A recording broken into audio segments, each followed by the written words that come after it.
Review अगर मैं दे दूं, कल हमने यूटीआई पढ़ा था, हमने पढ़ा था कि नीचे से ऊपर तक यानी यूरिथ्रा, फिर ब्लेडर, फिर यूरिटर और फिर किडनी, कहीं पर भी इन्फेक्शन हो जाए हम इसको यूटीआई कहते हैं। मोस्टली जो है ये असेंडिंग इन्फेक्शन की वजह से होता है, यानी जो जर्म्स होते हैं, बैक्टीरिया, वो नीचे से ऊपर की तरफ जाते हैं। इसलिए फीमेल में इसका चांस ज्यादा होता है, क्योंकि फीमेल में यूरिथ्रा शार्ट होता है, तो जो बैक्टीरिया है उसके ऊपर जाने के लिए का जो रास्ता है, जो वो तोड़ा हो जाता है, तोड़ा होता है, तो इसलिए बैक्टीरिया इजीली ऊपर चले जाते हैं, इसलिए फीमेल के अंदर यूटीआई इजीली हो जाता है। इसके अलावा बाहर से अगर आपने पेशेंट के अंदर कैथेटर डाला हुआ है, या यूरिन रुका हुआ है, यानी यूरिनरी स्टेसिस हैं, यूरिनरी ट्रैक के अंदर कोई ऑब्स्ट्रक्शन है, कोई स्टोन अंदर फंसा हुआ है, या पेशेंट को डायबिटीज मेलाइटिस है, तो ये भी यूरिनरी ट्रैक के इन्फेक्शन के रिस्क को बढ़ा देते हैं। हमने पढ़ा था कि जो प्रॉब्लम्स होंगी, सिम्टम्स होंगी, वो क्या होगा, पेशेंट को सुप्राप्यूबिक पेन होगा, यानी जो जहाँ पे जेरे नाफ बाल होते हैं, जो आपका जो पीनस और वेजाइना से ऊपर वाला जो हिस्सा है, इसको सुप्राप्यूबिक रीजन कहते हैं। तो सुप्राप्यूबिक रीजन में जो है पेशेंट को पेन होगी, डिस्यूरिया होगा, पेशाब जो है वो जलन के साथ आएगा, और इसके अलावा जो है यूरिनरी फ्रीक्वेंसी होगी, पेशाब बार-बार आएगा, अर्जेंसी होगी, यानी पेशाब बहुत जल्दी से आएगा, तेज़ी से आएगा। जो इन्फेक्शन के सिस्टेमिक साइन्स होते हैं, जब आपकी बॉडी के अंदर कोई इन्फेक्शन होता है, तो इस इन्फेक्शन की वजह से आपको फीवर होता है और चिल्स होते हैं, वो यूरिनरी ट्रैक्ट इन्फेक्शन में नहीं होते। यानी ये ऐसा इन्फेक्शन है जिसमें सिस्टेमिक साइन्स जो हैं, वो यूजुअली क्या होते हैं, एब्सेंट होते हैं। ठीक है, हमने काज़ेज़ पढ़ी थी कि मोस्ट कॉमन काज़ जो यूटीआई की हैं वो ई. कोलाई हैं, उसके बाद स्टेफाइलोकोकस सेप्रोफिटिकस हैं, इसके अलावा क्लेब्सिएला हैं, प्रोटियस मिराबिलिस हैं, ये हमने पढ़ा था।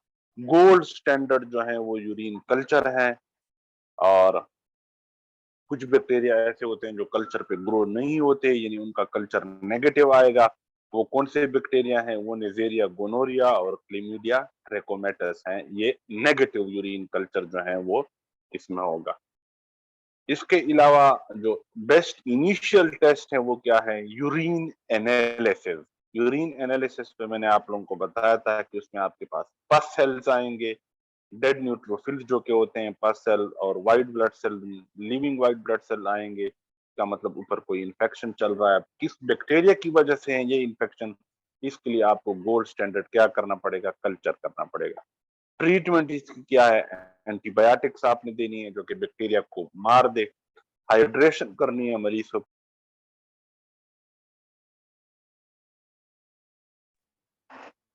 मरीज को कहना है कि ज्यादा पानी पिए, और इसके अलावा अल्कलानाइजिंग एजेंट देने हैं, क्योंकि अल्कलानाइजिंग एजेंट जो है वो यूरिन के पीएच को बढ़ा देंगे, यूरिन का पीएच बढ़ेगा तो उसके अंदर कर सकते हो। समझ आई है, ये जी हमने पढ़ा था। अब नेक्स्ट जो हमारे पास था वो पाइलोनेफ्राइटिस है। पाइलोनेफ्राइटिस जो है ये किडनी की इन्फ्लेमेशन है, किडनी का जो इंटरस्टिशियम है उसकी इन्फ्लेमेशन, यानी किडनी के दो हिस्से हैं।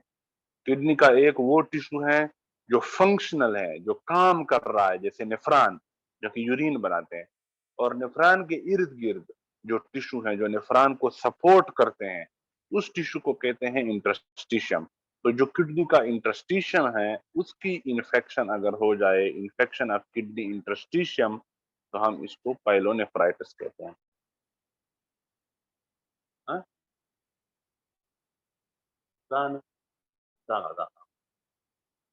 तो उसको हम पाइलोनेफ्राइटिस कहते हैं। 3 मिनट पास कर, तो दे बंद दिया गदा, दाना दाना, दे बंद हाँ, दाना पर। अच्छा, तो इसमें मैंने आपको बताया था कि जो पाइलोनेफ्राइटिस होता है, इसमें सिस्टेमिक साइंस मौजूद होंगे। सिस्टेमिक साइंस किसी भी इंफेक्शन के क्या होते हैं, फीवर हो गया, चिल्स हो गए, मरीज को ठंड लगेगी, तो ये सिस्टेमिक साइंस है इंफेक्शन के। तो जिस बंदे को एक्यूट पाइलोनेफ्राइटिस हो जाए, उसमें एक तो ये सिस्टेमिक साइंस होंगी, इसके अलावा क्या होगा, फ्लैंक के अंदर पेन होगी। यूरिनरी ट्रैक इन्फेक्शन में पेन कहां पे थी, सुप्राप्यूबिक थी, इसमें फ्लैंक पेन होगा। तो fever, chills and flank pain, समझ आ रही है या नहीं। फ्लैंक जो है ये जो साइडें हैं आपकी, जिसको पश्तो में टसी कहते हैं, तो यहाँ पे आपको पेन होगा। एब्डामिन की जो साइडें हैं वहां पे आपको पेन होगा। तो पेशेंट को क्या होगा, फीवर होगा, फ्लैंक पेन होगा, कोस्टो वर्टिब्रल एंगल पे टेंडरनेस होगी। मैंने आप लोगों को बताया था कि ये वर्टिब्री है, ये वर्टिब्री के साथ रिब्स अटैच हैं। तो जो लास्ट रिब है, यहाँ पे इस तरह किडनी पड़ी होती है। तो किडनी जो पड़ी है वो इस एंगल पे पड़ी है कि जिस एंगल पे रिब और वर्टिब्री मिल रही है, यानी ये जो एंगल है, ये रिब हो गया और ये वर्टिब्री हो गया।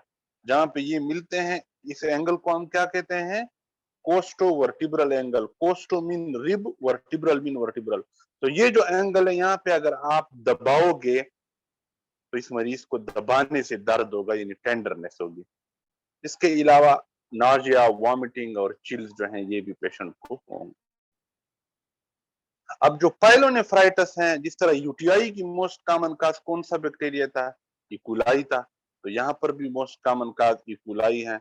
और मोस्टली पाइलोनेफ्राइटिस होता किस वजह से है, एसेंडिंग यूटीआई की वजह से, कि नीचे एक बैक्टीरिया इंटर हुआ और वो ऊपर जाता, ऊपर जा रहा, ऊपर जा रहा, ऊपर इन्फेक्शन जाके जाके जाके किडनी तक पहुंच गया। तो ये एसेंडिंग यूटीआई की वजह से ऊपर किडनी में भी इन्फेक्शन हो जाता है, यानी पाइलोनेफ्राइटिस हो जाता है। कभी कभी हेमाटोजेनियस स्प्रेड भी होती है, यानी यानी ब्लड के अंदर बैक्टीरिया था और ये ब्लड किडनी में आया। जाहिर है किडनी के पास ब्लड आ रहा है ना, यानी ये लेट सपोज किडनी है, ये किडनी के पास ब्लड आ रहा है। अब इस ब्लड के अंदर बैक्टीरिया है, तो ये ब्लड जब किडनी के पास आएगा तो इस ब्लड में बैक्टीरिया भी आ जाएगा और यहाँ पे इंफेक्शन हो जाएगी, यानी पाइलोनेफ्राइटिस हो जाएगा। एक तरीका तो ये है। दूसरा क्या तरीका है इन्फेक्शन के यहाँ तक पहुंचने का, कि नीचे कोई इन्फेक्शन हुआ था, यूटीआई हुआ था और उसके अंदर बैक्टीरिया थे और वो ऊपर आ गए थे, एसेंडिंग यूटीआई। तो इस एसेंडिंग यूटीआई की वजह से भी पाइलोनेफ्राइटिस हो सकता है। और अगर बैक्टीरिया हीमाटोजेनिसली आ जाए, ब्लड के जरिए से आ जाए किडनी में, तो भी पाइलोनेफ्राइटिस हो सकता है। समझ आई या नहीं आई। Sir I. तो एसेंडिंग यूटीआई और हेमाटोजेनस स्प्रेड, यानी ब्लड के जरिए से जरासीम का किडनी के पास आना और फिर इंफेक्शन होना। पेशेंट के जब आप टेस्ट करवाओगे तो यूरिन के अंदर सीबीसी, डब्ल्यूबीसी आएंगे। यूरिन एनालिसिस करवाओगे तो उसमें आपको व्हाइट ब्लड सेल्स मिलेंगे। इसका मतलब ऊपर कोई लड़ाई चल रही है, कोई इन्फेक्शन चल रहा है, तो डब्ल्यूबीसीज होंगी। अगर आप सीटी स्कैन करवाओ तो उसमें आपको किडनी का जो पेरेन्काइमा है, उसकी स्ट्राइएटेड पेरेन्काइमल एनहेंसमेंट होगी। स्ट्राइएटेड पेरेन्काइमल एनहेंसमेंट इस तरह है, ये देखो ना। वो इस पे इस पिक्चर में मेरे पास नहीं है। यहाँ पे ये जो पिक्चर है ये इन्होंने सीटी स्कैन की दी है, लेकिन ये मैं बाद में आप लोगों को दिखाऊंगा। ठीक है, सीटी स्कैन पे आप लोगों ने याद रखना है कि पेरेन्काइमल एनहेंसमेंट होगी, यानी जहां जहां पे पेरेन्काइमा है वो व्हाइट व्हाइट नजर आएगा सीटी स्कैन पे। बहरहाल यूरिन के अंदर डब्ल्यूबीसी आएंगे, सीटी स्कैन पे स्ट्राइटेड पेरेन्काइमल एनहेंसमेंट होगी। रिस्क फैक्टर इसके भी वही हैं जो यूटीआई वाले हैं, कि अगर किसी बंदे को आपने यूरिनरी कैथेटर डाला हुआ हो, या किसी बंदे को यूरिनरी ट्रैक ऑब्स्ट्रक्शन हो, या डायबिटीज मेलाइटस हो, या प्रेगनेंसी हो। अब प्रेगनेंसी हो या वेजिको यूरिट्रल रिफ्लेक्स हो, ये दो नई चीजें हैं। इसकी वजह से क्यों चांस ज्यादा हो जाता है यूटीआई का भी और पाइलोनेफ्राइटिस का भी, ये आप लोगों ने समझना है। प्रेगनेंसी और वेसिको यूरिट्रल। पहले प्रेगनेंसी की बात कर लेते हैं। फीमेल में क्या होता है, फीमेल में अगर आप देखो, लेट्स सपोज ये फीमेल की बॉडी है और ये फीमेल का पेट है, तो फीमेल के पेट के अंदर लेट्स सपोज ये फीमेल प्रेग्नेंट है, तो ये यूटरस है, यूटरस के अंदर बच्चा है, ठीक है, प्रेग्नेंट फीमेल है। तो नॉर्मली जो फीमेल की एनाटॉमी है ना, उसमें यूटरस के जस्ट आगे यूरिनरी ब्लैडर पड़ा हुआ होता है। ये किडनीज हैं, ये किडनी से यूरेटर आया हुआ है ब्लैडर के पास, और ये यूरिथ्रा है। तो ये ब्लैडर है ये, ठीक है। समझ आ रही है या नहीं आ रही?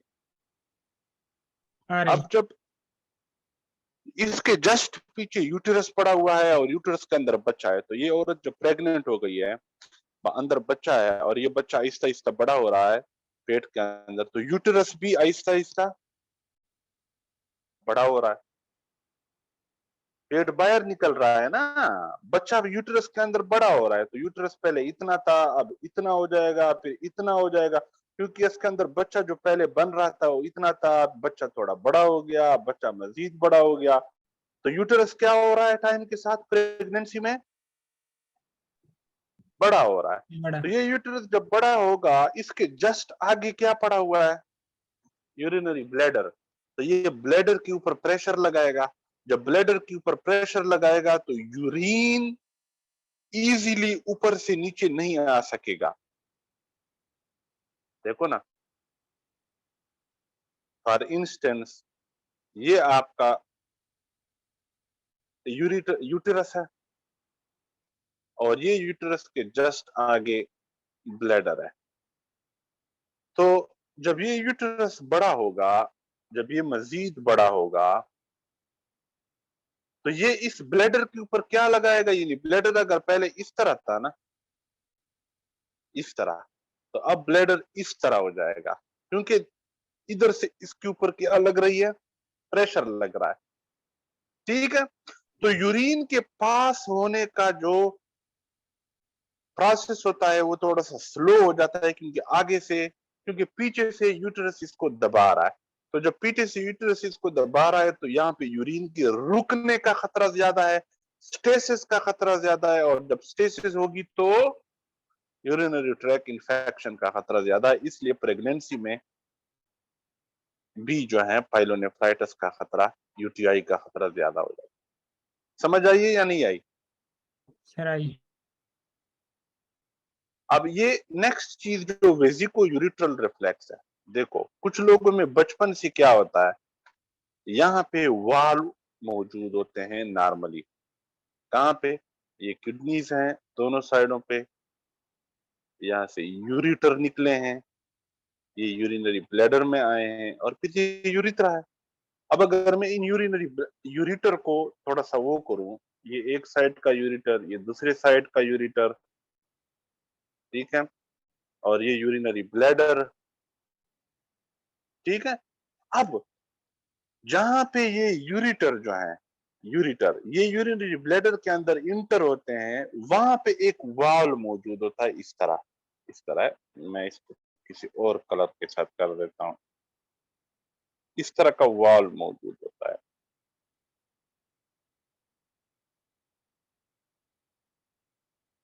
अबे यार क्या होता है, इस तरह का ना वाल्व मौजूद होता है।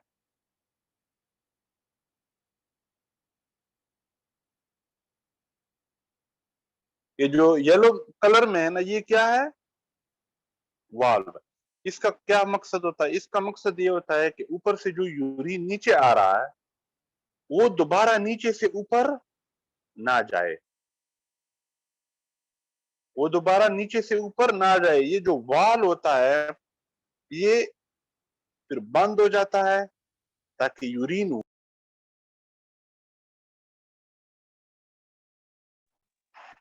समझ आइए या नहीं आई?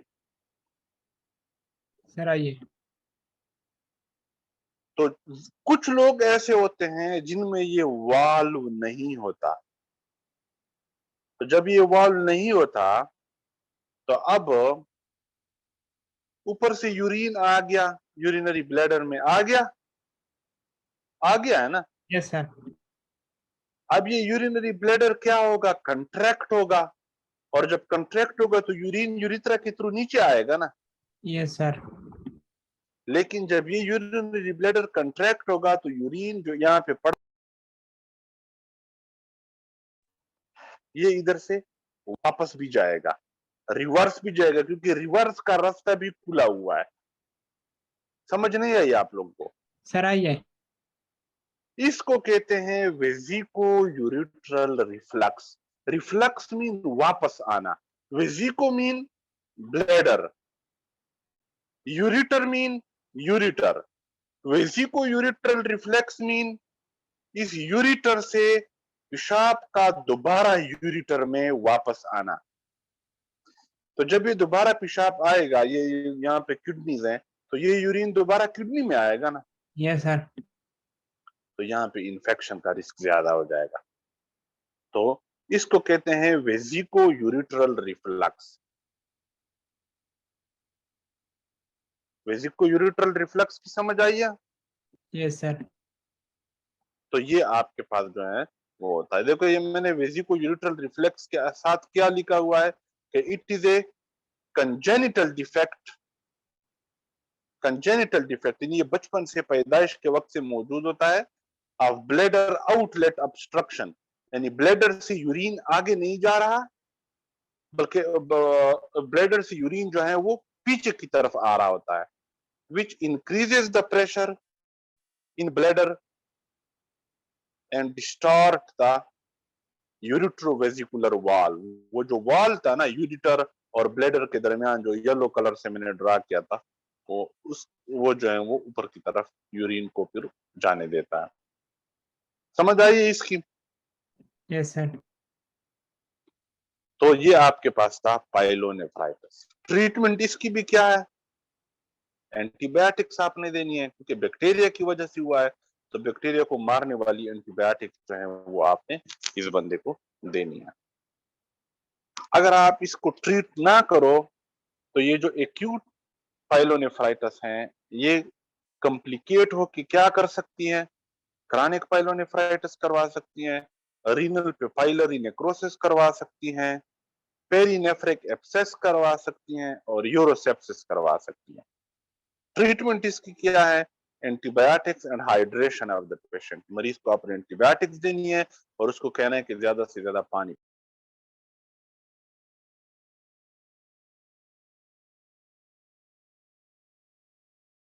फाइटर्स जो है, एक्यूट पाइलोनेफ्राइटिस की अगर ट्रीटमेंट ना करो तो ये कॉम्प्लिकेट हो सकता है, मजीद खराब हो सकता है क्रॉनिक पाइलोनेफ्राइटिस में।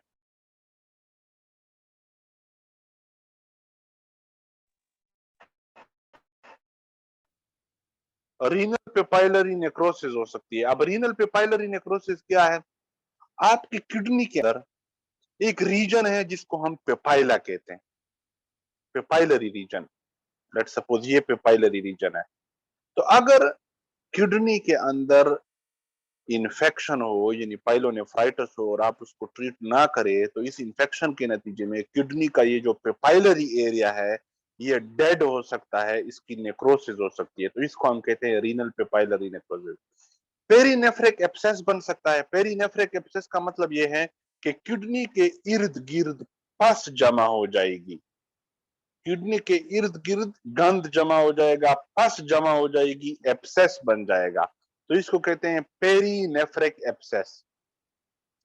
तो अगर आप पाइलोनेफ्राइटिस को ट्रीट ना करो तो किडनी के इर्द गिर्द एब्सेस बन सकती है, यानी पस जमा हो सकता है। किडनी का जो पेपाइलरी रीजन है उसकी नेक्रोसिस हो सकती है, क्रॉनिक पाइलोनेफ्राइटिस हो सकता है, और यूरोसेप्सिस। यूरोसेप्सिस किसे कहते हैं? कि जरासीम तो यहाँ पे किडनी में थे, बैक्टीरिया किडनी में थे, लेकिन ये जरासीम, ये बैक्टीरिया यहां से निकल के ब्लड में जा सकते हैं, और जब ब्लड के अंदर बैक्टीरिया चला जाए तो इसको हम सेप्सिस कहते हैं। अब ये बैक्टीरिया चूंकि कहां से आए हैं? यूरिनरी सिस्टम से आए हैं, किडनी से आए हैं, तो ऐसे सेप्सिस को हम यूरोसेप्सिस कहते हैं। तो यूरोसेप्सिस भी हो सकता है अगर आप पाइलोनेफ्राइटिस की ट्रीटमेंट ना करो। समझ आई है? Yes sir. तो ये कॉम्प्लिकेशन है इसकी, पाइलोनेफ्राइटिस की chronic pyelonephritis, renal papillary necrosis, perinephric abscess and urosepsis. Treatment क्या है? Antibiotic and hydration. अच्छा, अब जो क्रॉनिक पाइलोनेफ्राइटिस है, हमने पढ़ा कि क्रॉनिक पाइलोनेफ्राइटिस जो है वो हो सकता है अगर आप एक्यूट पाइलोनेफ्राइटिस की ट्रीटमेंट ना करो। तो अब जो क्रॉनिक पाइलोनेफ्राइटिस है, ये क्या है? ये कब होता है? अगर किसी बंदे को बार बार एक्यूट पाइलोनेफ्राइटिस हो रहा हो या आप एक्यूट पाइलोनेफ्राइटिस को ट्रीट ना कर रहे हो, तो एक्यूट पाइलोनेफ्राइटिस से क्रॉनिक पाइलोनेफ्राइटिस हो सकता है। अब इसमें होता क्या है? कौन से लोगों में बार बार एक्यूट पाइलोनेफ्राइटिस होता है? वो लोग कि जिनको ऑब्स्ट्रक्शन हो ड्यू टू स्टोन, और दूसरा जिनको वेजिको यूरिट्रल रिफ्लेक्स हो। जिनको वेजिको यूरिट्रल रिफ्लेक्स हो, बार बार उनमें क्या होता है? यूरिन ब्लेडर से ऊपर किस तरफ आता है? किडनी की ब्लेडर से किस तरफ आता है यूरिन? किडनी में आता है यूरिटर के थ्रू। वेजिकल कहते हैं ब्लेडर को, यूरिटर कहते हैं यूरिटर को। तो बार बार यूरिन जो है वो ब्लेडर से यूरिटर में और फिर ऊपर किडनी में आता है। तो इसलिए इन लोगों को बार बार क्या हो रहा होता है? एक्यूट पाइलोनेफ्राइटिस हो रहा होता है, यानी recurrent episode of acute pyelonephritis हो रहा होता है। समझ नहीं आ रही है आप लोगों को? आ रही है सर जी। तो जिन लोगों को वेजिको यूरिट्रल रिफ्लेक्स हो, यानी ये, और जिन लोगों को क्रॉनिक ऑब्स्ट्रक्टिव किडनी स्टोन हो, स्टोन की वजह से ऑब्स्ट्रक्शन हो, तो यूरिन उनमें क्या होता है? नीचे नहीं जाता, बार बार ऊपर किडनी की तरफ आता है, और किडनी की तरफ जब यूरिन आता है तो बार बार इस बंदे को एक्यूट पाइलोनेफ्राइटिस होती है, यानी रिकरेंट एपिसोड होते हैं। और जब बार बार एक्यूट पाइलोनेफ्राइटिस होता है वेजिको यूरिट्रल रिफ्लेक्स की वजह से या ऑब्स्ट्रक्शन की वजह से, तो हम कहते हैं कि इस बंदे को अब क्रॉनिक पाइलोनेफ्राइटिस हो गया है। अब क्रॉनिसिटी के नतीजे में, बार बार होने के नतीजे में क्या होगा? कार्टिकोमेडुलरी स्कारिंग हो जाएगी। स्कार किसे कहते हैं? नॉर्मल टिश्यू की जगह पे फाइब्रस टिश्यू का आ जाना। तो ये किडनी है ना, ये किडनी है। किडनी का हमने पढ़ा था कि बाहर वाला रीजन जो है उसको हम कार्टेक्स कहते हैं, अंदर वाले रीजन को हम मेडुला कहते हैं। तो अगर किडनी के अंदर बार बार इंफेक्शन होगी और एक्यूट पाइलोनेफ्राइटिस बार बार होगा, तो हम कहेंगे कि अब ये क्रॉनिक पाइलोनेफ्राइटिस हो गया है। और जब क्रॉनिक पाइलोनेफ्राइटिस हो गया है बार बार इंफेक्शन की वजह से, इस बंदे के कार्टेक्स और मेडुला के अंदर फाइब्रस टिश्यू डिपॉजिट हो जाएंगे। जब फाइब्रस टिश्यू डिपॉजिट होंगे कार्टेक्स और मेडुला के अंदर, इसको हम कहते हैं कार्टिको मेडुलरी स्कारिंग। कार्टेक्स और मेडुला दोनों की स्कारिंग हो गई है, यानी दोनों के अंदर फाइब्रस टिश्यू डिपॉजिट हो गया। समझ आइए? ब्लंटेड कैलेक्स होंगे। मैंने आप लोगों को बताया था कि किडनी के अंदर यहाँ पे कैलेक्सेस होते हैं, इस तरह कैलेक्सेस होते हैं, और इन कैलेक्सेस के अंदर कौन ओपन होता है? Collecting duct. नेफ्रॉन के जो कलेक्टिंग डक्ट है, collecting duct, collecting duct, collecting duct, collecting duct, collecting duct. Collecting duct में नेफ्रॉन ऊपर से जो यूरिन बना रहा था वो कलेक्टिंग डक्ट के थ्रू किस में आता है? इन कैलेक्सेस में आता है। और इन कैलेक्सेस से फिर कहां पे आता है? यहाँ पेल्विस में आता है, और फिर पेल्विस से ये यूरिटर के जरिए से नीचे आता है। तो इन लोगों को जिनको बार बार किडनी के अंदर इंफेक्शन यानी पाइलोनेफ्राइटिस होंगे, उनके ये जो कैलेक्स हैं, ये जो कैलेक्स हैं, ये क्या हो जाएंगे? ब्लंटेड हो जाएंगे, खराब हो जाएंगे। तो क्या मसले होंगे? एक कार्टिकोमेडुलरी स्कारिंग हो जाएगी, यानी कार्टेक्स और मेडुला के अंदर फाइब्रस टिश्यू डिपॉजिट हो जाएगा। कैलेक्स जो है वो खराब हो जाएंगे, किडनी के अंदर जो कैलेक्स है। और आखिरी बात जो कि बहुत जरूरी है, ये हमारे पीएमडीसी के पेपर में भी क्वेश्चन आया था, पार्ट फर्स्ट में भी आया था, ये thyroidization of the kidney. Tubules can contain eosinophilic casts resembling thyroid tissue. इसका क्या मतलब है? ये आप लोगों ने गौर से सुनना है, और बस फिर हमारा ये टॉपिक फिर खत्म है। इसका मतलब ये है कि देखो, किडनी के अंदर जो नेफ्रॉन है, नेफ्रॉन का ये बोमेन कैप्सूल, ये प्रॉक्सिमल कन्वोलेटेड ट्यूब्यूल, ये लूप ऑफ हेनले, ये डायस्टल कन्वोल्यूटेड ट्यूब्यूल और ये कलेक्टिंग इस तरह होता है ना। अब ये जो ये ट्यूब्यूल्स हैं यानी proximal convoluted tubule, loop of Henle, distal convoluted tubule, collecting duct, इनकी दीवारों के अंदर होते हैं सेल्स। ये सेल्स होते हैं इस तरह सेल्स होते हैं जिनको हम ट्यूब्यूलर सेल्स कहते हैं। ठीक है, थ्रू आउट ये आखिर तक इस तरह। समझ आ रही है या नहीं आ रही? सर आ रही। ये हर इंसान में इस तरह ट्यूब्यूल्स के दीवारों के अंदर सेल होते हैं। गौर से सुना है आप लोगों ने। जिस बंदे को क्रॉनिक पाइलोनेफ्राइटिस हो जाए उस बंदे के जो ट्यूब्यूलर सेल्स हैं, इन ट्यूब्यूलर सेल्स के अंदर यूजिनोफिलिक कास्ट्स होते हैं, यूजिनोफिलिक कास्ट होते हैं, यूजिनोफिलिक कास्ट होते हैं, यूजिनोफिलिक कास्ट होते हैं।